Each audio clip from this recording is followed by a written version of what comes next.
en el último café vamos a saludar a uno de nuestros mejores amigos que tenemos a lo largo de toda... Está siempre acompañándonos. Nos acompaña habitualmente. Es una referencia para nosotros cada vez que hablamos de educación. Alejandro Castro Santander, para hablar un poco de lo que se viene, la presencialidad, la continuidad y demás. ¿Cómo te va, Alejandro? Muy buenos días. ¿Qué tal? Buen día. ¿Cómo les va, amigos? ¿Cómo andan? Bien, Un bien. placer. Bueno, mendocino él, estábamos hablando ahí del Mendo Exi, ¿no? ¿Qué tema? ¿Se van o no se van de nuestro país? Un tema que parece chiquito con tanto de lo que hay que discutir, estar discutiendo esto en política, ¿no, Alejandro? Así es, sí, son esos temas que aparecen que me parece que más ruido que otra cosa, ¿no? Exactamente. Pero bueno, te trajimos para hablar de otra cosa. Vamos a seguir hablando de educación, de esta educación presencial, que sí, que nos dio esperanza a todos cuando arrancó este año, que empezó a haber dudas ahora con el rebrote, con la segunda ola. Bueno, el gobierno, viste, que descartó la suspensión de clases y lo dio como algo prioritario, como que hasta el momento no se tocaría eso. ¿Qué opinás? Exactamente al revés de lo que pasó al principio en la pandemia, ¿no? Al principio del 2020, el tema parecía que lo primero que se cerraba eran las escuelas. Ahora el lema, es un lema, diría casi a nivel mundial, lo último que se debe cerrar es una escuela y es lo primero que se debe abrir. ¿No? Es un lema que anda circulando, un eslogan, digamos, que anda circulando. Sí. Y bueno, y es un poco lo que uno desea que pase, porque sabemos perfectamente el daño que hace a lo educativo el no estar abiertas las escuelas, la falta de presencialidad. Hemos ido aprendiendo mucho esto del lugar que le corresponde a la virtualidad, que no es prácticamente cambiar nada más, ¿no? De presencial a virtual, como si fuera un pasaje rápido de una cosa a la otra, sino que provoca mucho déficit porque es complementario, no es lo ideal, sin entrar tampoco en los detalles de la famosa fatiga Zoom, el estrés, ¿no? Todos los condicionantes que provoca estar mucho tiempo frente a las nuevas pantallas. Pero bueno, es lo deseable. Lo deseable es que, como dice otro eslogan, ¿no? Presencialidad cuidada. Si logramos esto, lo que pasa es que cuando uno escucha, discursos, suma reflexiones, ¿no? Esto que decía en agosto del 2020 el mismo ministro de Educación de la Nación, que iba a llevar en aquel momento, ¿no? Entre 2 o 3 años reorganizar el sistema educativo, y luego seguimos, ¿no? Un poco más de 6, 7, 8 meses, pensando que íbamos a volver, decía eso en aquel momento. Hablábamos de aulas desiguales y heterogéneas, así que imagínense ahora mucho más el daño, ¿no? Sí, o sea, va a costar muchísimo. El tema es que en otro momento decía también el ministro, creo que fue ayer o antes de ayer, él hablaba de que las restricciones se tienen que llevar en otros ámbitos, no en la escuela. El problema es que esas otras restricciones afectan también la normalidad de todo lo que serían las rutinas de la escuela, ¿no? Todo lo que tiene que ver con transporte, la misma movilidad que pueden tener los padres para llevar a sus hijos.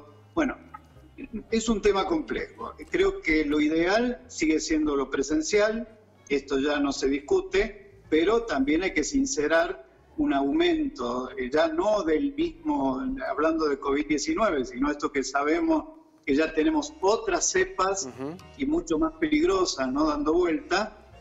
Va a haber que evaluar estos famosos semáforos epidemiológicos, donde tenemos que considerar no solamente, porque si no caeríamos en un voluntarismo, ¿no? Hay que ir o hay que ir a la escuela, sino que hay que ser muy objetivo y hay que ver también, por ejemplo, entraban en esto de los semáforos epidemiológicos, entraba el tema de cuántas camas había disponible en los hospitales, el tema de la circulación concreta del mismo virus, ¿viste que como la progresión que tenía el virus, etcétera, ¿no?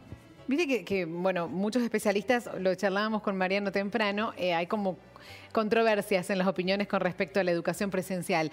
Muchos especialistas dicen que los contagios no se dan adentro de la escuela.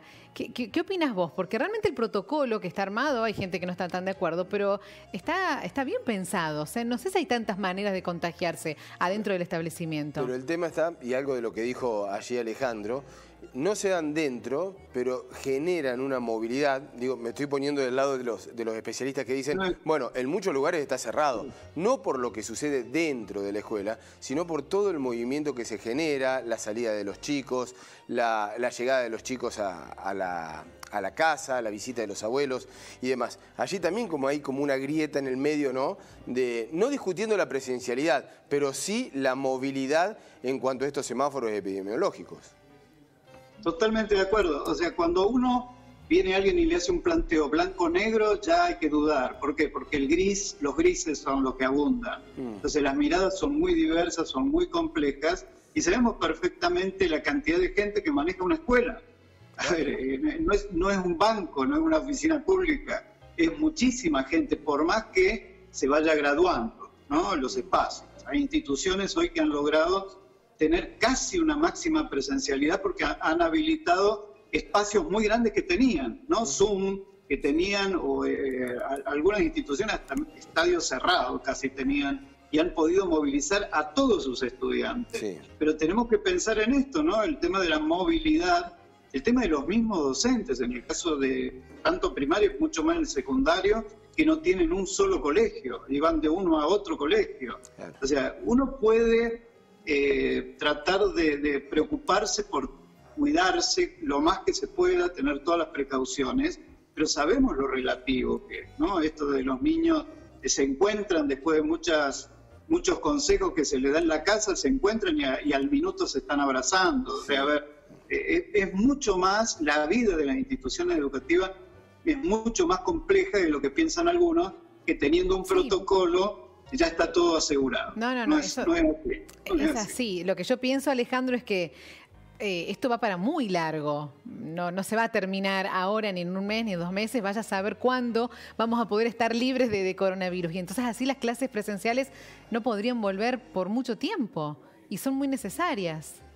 Sí, yo creo que si se llega a tomar en algún momento por el avance, ¿no? Un avance muy riesgoso algunos hablan hasta de una nueva pandemia, sí, ¿no? Ya no hablan de una continuidad, sino una nueva pandemia. Yo creo que vamos a tener problemas ya significativos, ¿no? En relación a lo que hace a los aprendizajes. Pero hay medidas que hay que ser muy responsables y hay que tomarlas. Sí, sí. Yo no quiero estar en el cuero, ¿no? de aquellos que toman esas decisiones. Alejandro, muy cortito, apelo a ¿ya han realizado algún diagnóstico del regreso a la presencialidad o todavía no? Sí, a ver, cada institución está tratando de evaluar cómo llegan sus estudiantes, ¿no? Sí. Esto lo hemos hablado ya en otra oportunidad con ustedes. Esto de aquellos que han tenido la posibilidad de acceder. Pero en la actualidad, ¿ya se ha medido? Claro. Perdón. ¿Se ha medido ahora en la actualidad después de este regreso? No, en general no. Lo están haciendo cada institución. Sí te puedo nombrar un estudio que han hecho 2 amigos que son investigadores.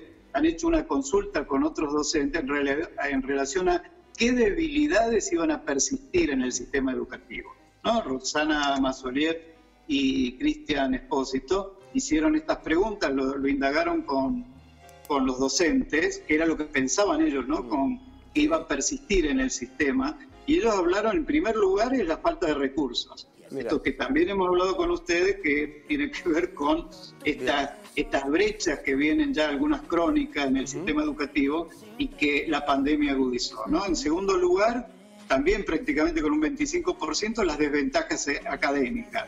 O sea, la pérdida de hábitos de estudio, claro, problemas en la evaluación de los estudiantes, la falta de acompañamiento a veces de la familia. Y después para abajo sigue debilidades del mismo sistema educativo, el diseño, la gestión del tiempo, desigualdades, etcétera, etcétera. Alejandro, lo vamos a ahondar porque es muy interesante tema también. Lo vamos a dejar allí picando para estar profundizándolo un poco más en una próxima invitación. Muchas gracias. Que sigan muy bien. Hasta luego, Alejandro, un placer como siempre.